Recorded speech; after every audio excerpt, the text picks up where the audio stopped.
सभी भक्तों का मेरे YouTube चैनल राधे कृष्ण में हार्दिक स्वागत। दिन सोमवार तारीख 15 अप्रैल 2024। दुर्गा सप्तशती अध्याय 11। देवताओं द्वारा देवी की स्तुति तथा देवी द्वारा देवताओं को वरदान।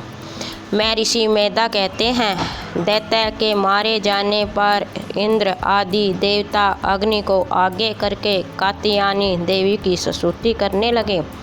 उस समय अभीष्ट की प्राप्ति के कारण उनके मुख खिले हुए थे। देवताओं ने कहा, हे शरणागतों के दुख दूर करने वाली देवी, तुम खुश हो जाओ। हे संपूर्ण जगत की माता, तुम प्रसन्न हो जाओ। हे विदेश्वरी, तुम विश्व की रक्षा करो, क्योंकि तुम इस चर और अचर की ईश्वरीय हो। हे देवी, संपूर्ण जगत की आधार रूप को, क्योंकि तुम पृथ्वी रूप में विशिष्ट हो और अत्यंत पराक्रम वाली देवी हो। तुम विष्णु की शक्ति हो और विश्व की बीज परम माया हो, और तुमने ही इस संपूर्ण जगत को मोहित कर रखा है। तुम्हारे प्रसन्न होने पर ही यह पृथ्वी मोक्ष को प्राप्त होती है। हे देवी, संपूर्ण विद्याएं तुम्हारे ही भिन्न भिन्न स्वरूप है। इस जगत में जितनी स्त्रियां हैं वह सब तुम्हारी ही मूर्तियां हैं। एकमात्र तुमने ही इस जगत को व्याप्त कर रखा है। तुम्हारी स्तुति किस प्रकार हो सकती है, क्योंकि तुम परम बुद्धि रूप हो और संपूर्ण प्राणी रूप, स्वर्ग और मुक्ति देने वाली हो। अतः इसी रूप में तुम्हारी स्तुति की गई है। तुम्हारी स्तुति के लिए इससे बढ़कर और क्या युक्तियाँ हो सकती हैं। संपूर्ण जनों के हृदय में बुद्धि रूप होकर निवास करने वाली, स्वर्ग तथा मोक्ष प्रदान करने वाली नारायणी देवी, तुमको नमस्कार। कालकाष्ठ आदि रूप से अवस्थाओं को परिवर्तन की ओर ले जाने वाली तथा प्राणियों का अंत करने वाली नारायणी, तुमको नमस्कार। हे नारायणी, संपूर्ण मंगलों के मंगल रूप वाली, हे शिवे, हे संपूर्ण प्रयोजनों को सिद्ध करने वाली, हे शरणागत वत्सला, 3 नेत्रों वाली गौरी, तुमको नमस्कार है। सृष्टि सृष्टि तथा संहारव की शक्तिभूता सनातनी देवी, गुणों का आधार तथा सुक्त मई नारायणी, तुमको नमस्कार है।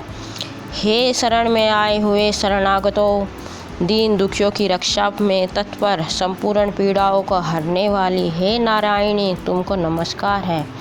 हे नारायणी, तुम ब्राह्मणी का रूप धारण करके हंसों के जूते हुए विमानों पर बैठती हो तथा कुश से अभिमंत्रित जल छिड़कती रहती हो, तुम्हें नमस्कार। महेश्वरी रूप त्रिशूल, चंद्रमा और सर्पों को धारण करने वाली, हे महाविश्व वाहन वाली नारायणी, तुम्हें नमस्कार। मोरों तथा मुकुटों से घिरी रहने वाली, महाशक्ति को धारण करने वाली, हे कौमरी रूप धारणी निष्पाप नारायणी, तुम्हें नमस्कार है। हे शंख चक्र गदा पर श्रृंग धनुष रूप आयुधों को धारण करने वाली वैष्णवी शक्ति रूपा नारायणी, तुम हम पर प्रसन्न हो जाओ, तुम्हें नमस्कार है।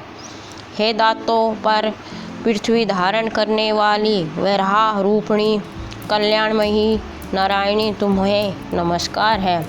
हे उग्र नृसिंह रूप से दैत्यों को मारने वाली, त्रिभुवन की रक्षा में संलग्न रहने वाली नारायणी, तुम्हें नमस्कार है। हे मस्तक पर किरीट और हाथों में महावज्र धारण करने वाली, सहस्त्र नेत्रों के कारण उज्ज्वल विचित्रासुर के प्राण हरने वाली इंद्रिय शक्ति, हे नारायणी, तुम्हें नमस्कार है। शिवदूती स्वरूप से दैत्यों के महामद को नष्ट करने वाली, हे घोर रूप वाली, हे महाशब्द वाली, हे नारायणी, तुम्हें नमस्कार है। डाढ़ों के कारण विकराल मुख वाली, मुंडमाला से विभूति मुंड मर्दानी चामुंडा रूपा नारायणी, तुम्हें नमस्कार है। हे लक्ष्मी, लज्जा, महाविद्या, श्रद्धा, पुष्टि, सर्वदा, ध्रुवा, महारात्रि तथा महाविद्या रूपा नारायणी, तुमको नमस्कार है। हे मेधा, सरस्वती, सर्वोत्कृष्ट ऐश्वर्य रूपिणी पार्वती, महाकाली, नियंता तथा इस रूपणी नारायणी तुम्हें नमस्कार है। हे सर स्वरूप सर्वेश्वरी स्वर शक्ति युक्त देवी हमारी भय से रक्षा करो, तुम्हें नमस्कार है। हे कात्यायनी तीन नेत्रों से विभूति यह तेरा सौम्य मुख सब तरह के डरों से हमारी रक्षा करे, तुम्हें नमस्कार है।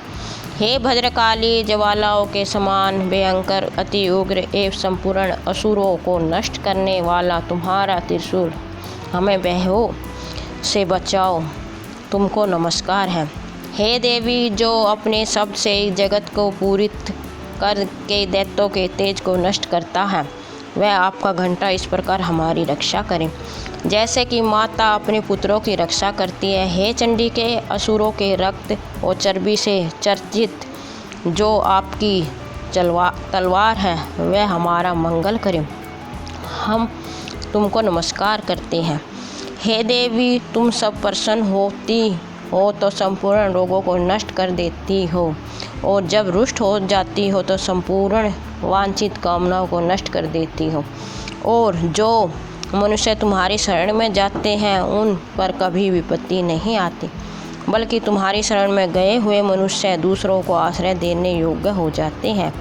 अनेक रूपों से बहुत प्रकार की मूर्तियों को धारण करके इन धर्मद्रोही असुरों को तुमने संहार किया, वह तुम्हारे सिवा कौन कर सकता था।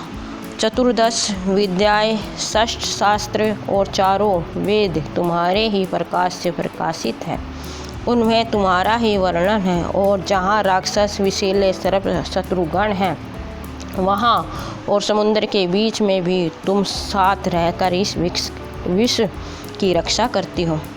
हे विश्वेश्वरी तुम विश्व का पालन करने वाली विश्वरूपा हो, इसलिए संपूर्ण जगत को धारण करती हो, इसलिए ब्रह्मा विष्णु महेश की भी वंदनीय हो। जो भक्ति पूर्वक तुमको नमस्कार करते हैं वे विश्व को आश्रय देने वाले बन जाते हैं। हे देवी तुम प्रसन्न हो जाओ और असुरों को मारकर जिस प्रकार हमारी रक्षा की है, ऐसे ही हमारे शत्रुओं से सदा हमारी रक्षा करती रही।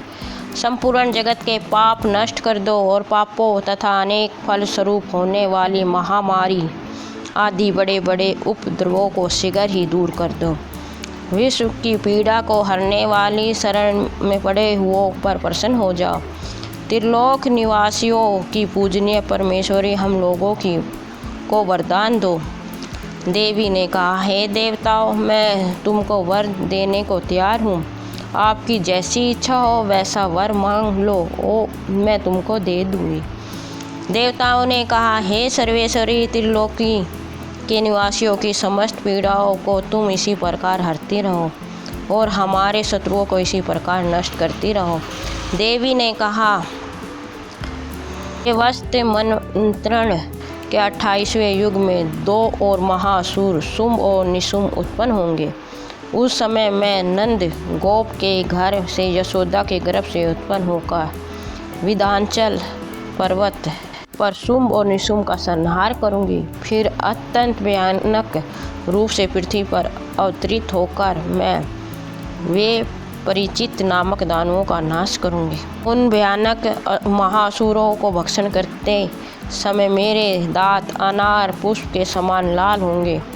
इसके पश्चात स्वर्ग में देवता और पृथ्वी पर मनुष्य मेरी स्तुति करते हैं, मुझे रक्त दंतिका कहेंगे। फिर जब 100 वर्षों तक वर्षा न होगी तो मैं ऋषियों के स्तुति करने पर अयो निज नाम से प्रकट हो जाऊंगी और अपने 100 नेत्रों से ऋषियों की ओर देखूंगी। अतः मनुष्य साक्षी नाम से मेरा कीर्तन करेंगे। उसी समय मैं अपने शरीर से उत्पन्न हुए प्राणों की रक्षा करने वाले शासकों द्वारा सब प्राणियों का पालन करूंगी और तब इस पृथ्वी पर शाकंभरी के नाम से विख्यात हो जाऊंगी और इसी अवतार में मैं दुर्गे नाम महाअसुर का वध करूंगी। इससे मैं दुर्गा देवी के नाम से प्रसिद्ध हो जाएंगी। इसके पश्चात जब मैं भयानक रूप धारण करके हिमालय निवासियों मैं ऋषियों की रक्षा करूंगी, तब भीमा देवी के नाम से मेरी खासियत होगी। और जब फिर अरुण नामक असुर तीनों लोकों को पीड़ित करेगा, तब मैं असंख्य भंवरों का रूप धारण करके उस महादैत्य का वध करूंगी। तब स्वर्ग में देवता और मृत्युलोक में मनुष्य मेरी स्तुति करते हुए मुझे भामरी नाम से पुकारेंगे। इस प्रकार जब जब पृथ्वी राक्षसों से पीड़ित होगी तब तब मैं अवतरित होकर शत्रुओं का नाश करूँगी। जय माता दी। इस प्रकार दुर्गा सप्तशती अध्याय 11वां समाप्त। बोलो जय माता दी। आपको मेरा वीडियो कैसा लगा कमेंट बॉक्स में अवश्य बताएं। मेरे वीडियो को लाइक शेयर और चैनल को सब्सक्राइब करें। धन्यवाद। जय माता दी।